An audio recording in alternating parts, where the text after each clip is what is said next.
পাবনা সদর উপজেলার গয়েশপুর ইউনিয়নের ইসলামপুরে প্রতিপক্ষের ছুরিকাঘাতে এক যুবদল নেতা নিহত হয়েছেন।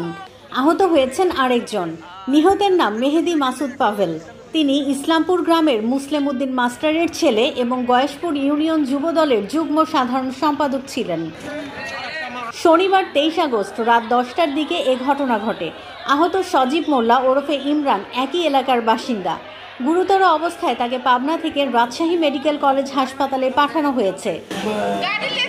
মাদক ব্যবসা ও পূর্ব বিরোধের জেরে ইসলামপুর বাজারে কথা কাটাকাটির এক পর্যায়ে প্রতিপক্ষরা ছুরি নিয়ে হামলা চালায়।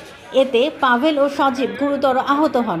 স্থানীয়রা তাদের উদ্ধার করে পাবনা জেনারেল হাসপাতালে নিলে কর্তব্যরত চিকিৎসক পাভেলকে মৃত ঘোষণা করেন।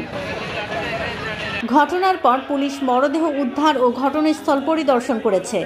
প্রাথমিকভাবে ধারণা করা হচ্ছে পূর্বশত্রুতার জের ধরে এ হামলা চালানো হয়।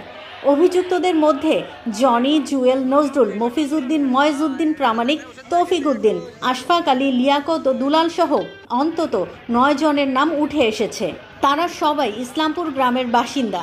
পুলিশ জানিয়েছে আসামিদের গ্রেপ্তারে অভিযান চলছে।